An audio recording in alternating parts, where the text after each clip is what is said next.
자, 제가 어제도 홍창기 선수의 BFA 단연 계약에 대해서 영상을 한번 올렸었는데요.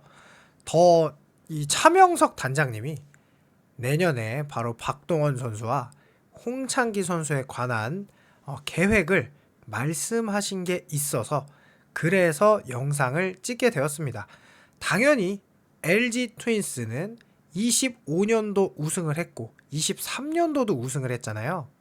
그러면 26년도에도 지금 여러 가지 정황상 우승을 할 확률이 상당히 높아 보입니다. 물론 그것이 꼭 우승을 보장하는 건 아니었지만 이번 시즌 2위 경쟁팀이었던 한화 이글스의 전력은 사실상 많이 이제 내려갔다고 보시면 될 것 같고요.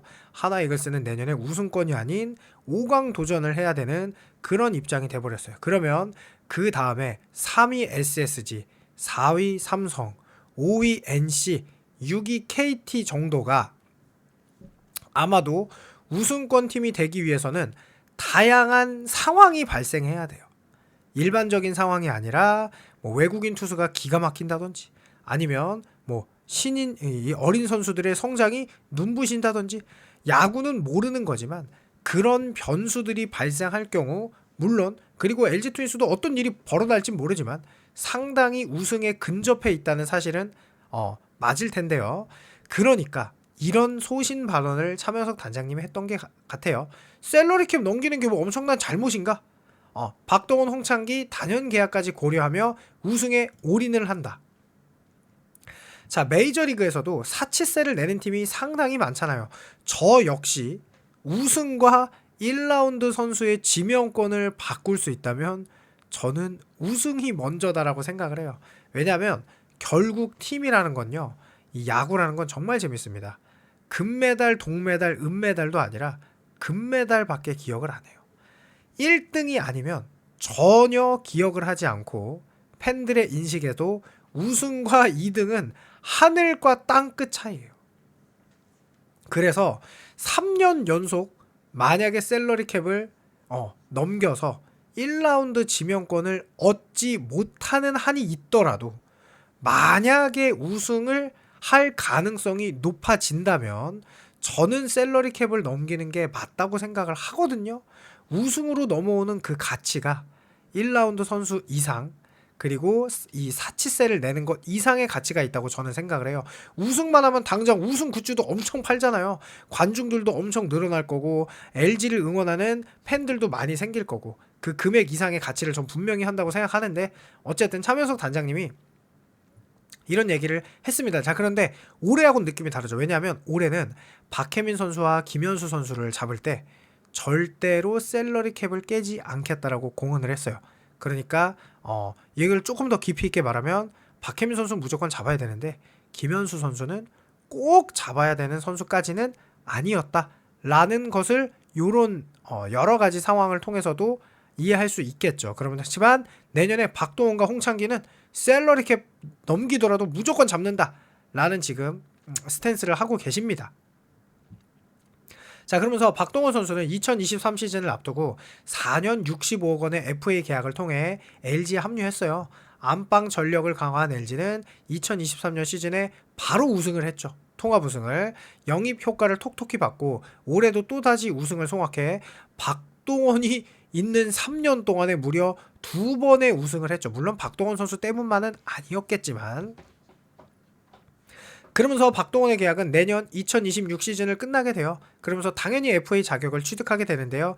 이 경우 LG는 올해와 같은 계약 전쟁을 또다시 벌여야 하죠. 팬들도 정말 힘들었죠. 올 시즌에. 자, 그러면서 LG가 내년 FA 시장에서 경쟁을 미리 차단하는 방법은 단연 계약이에요. 2027년 FA 시장이 열리기 전에 박동원과 단연 계약을 체결한다면 조금 더 긴 시간 동안 안방 전력을 지킬 수가 있겠죠. 차명석 LG 단장님은 박동원과의 단연 계약에 관련해 고민은 계속하고 있다. 아직까지는 우리 팀에 대체 자원이 없지 않나라고 솔직하게 말했어요. 왜냐?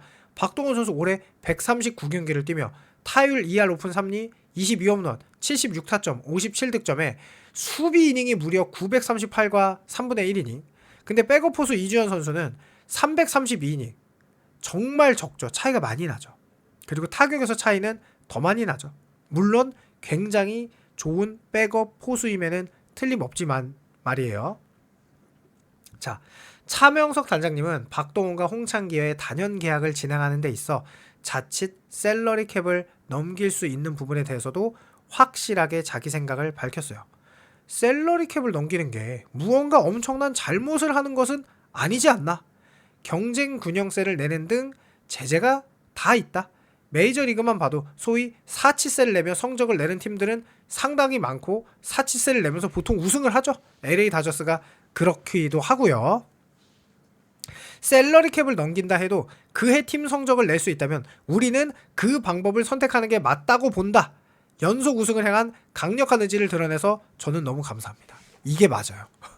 셀러리 캡을 내더라도 우승을 해야 돼. 거기에 따라서 오는 부수입이 훨씬 많습니다. 훨씬. 여러분들이 우승해서 산 굿즈만 해도 장난 아니죠. 저도 많이 샀어요. 자, 일단 박동원 선수 1990년생으로 나이가 적지 않아요. 그런데 최고의 포수입니다. 일단 홈런을 잠시를 쓰면서 2년 연속 20홈런을 쳤거든요. 자, 그런데 이 박동원 선수의 정말 놀라운 기록은 올 시즌 공격도 수비도 포수로서 모두 2위예요. 양의지 선수의 말도 안 되는 타격 때문에 2위, 그리고 김영준 선수의 말도 안 되는 수비 때문에 2위지 굉장히 준수합니다. 그래서 OPS도 2위고요. WRC 플러스도 굉장히 높아요. 최재원 선수의 WRC 플러스가 매우 높은데 뭐 제 생각에는 2위입니다. 실제로. 이 WAR은 최재원 선수보다 많이 높죠. 그런데 24년도에는 솔직히 요 강민호 선수한테 골든글러브를 넘겨준 게 억울할 정도예요. 왜냐? 공격 WAR도 1위, 디펜스 WAR도 압도적으로 1위. 그래서 WAR이 압도적인 1위였어요. 강민호, 장성우 3점대, 양의지도 3점대였는데 박동원 선수만 4점대였어요. 그야말로 어마어마한 퍼포먼스. 근데 이 강민호 선수의 WRC 플러스가 박동원 선수보다 조금 높기는 해도 좀 이해는 안 되죠. 왜냐면 WAR이 둘 다 1위니까. 그러면서 박동원 선수가 지금 꾸준하게 좋다. 그리고 바로 3년 전, 23년도, 3년 전, 2년 전이죠. 23년도 우승에도 공격 WAR이 2위, 양의지 선수에 이어서, 그 다음에 디펜스 WAR은 조금 낮기는 했지만 그래도 여전히 2위 포수였다는 거예요. 그러니까 지금 보시면 3년 동안 LG 와서 2위, 1위, 2위 포수예요. 꾸준하게 4를 찍고 있어요. 꾸준하게. 올 시즌은 오히려 되려 더 좋죠. 5를 찍고 있죠. 그만큼 완벽하고 이 오기 직전 시즌에도 4를 찍었어요. 결코 우연이 아니며 이때는 수비가 1위였습니다. 그래서 박동원 선수를 보면은 되게 재밌어요. 이 포수가 아무래도 바로 잘하기 쉬운 포지션이 아니에요. 포수는 지금 이주원 선수도 그런데 포수는 이 야구에서 차지하는 비중이 어마어마합니다. 왜냐? 모든 투수들의 볼 배합을 맞죠. 수비도 하죠. 전체적인 흐름을 지휘하는. 그러니까 사실 코트 위에 감독이 바로 포수의 위치인데요. 박동원 선수가 19년, 즉 LG에 오기 딱 4년 전부터 포수의 눈을 뜨기 시작하면서 WAR이 3.49, 2.32, 3.24, 그 다음에 요때가 4점이 되죠. 그러면서 22년부터 꾸준하게 4를 넘기고 올 시즌은 5까지 넘겼어요. 내년에도 더 잘할 가능성이 있습니다. 그리고 놀랍게도 박동원 선수는 도루 저지율이 21.2%로 나쁘지 않아요. 김영준 선수의 35.6, 최재훈 선수의 23.7, 김건희 선수의 34.1, 조영우 선수의 28.2, 그리고 김태군 선수 25.3, 양의지 선수의 25.8 다음으로 좋은 기록이죠. 물론 더 좋은 선수가 많지만 도루 저지가 안 되는 포수가 굉장히 많아요. 왜냐? 이주헌 선수가 9.7%밖에 안 돼요. 그러니까 타격이 아무리 되더라도 도루 저지가 아니면 말짱 꽝이거든요.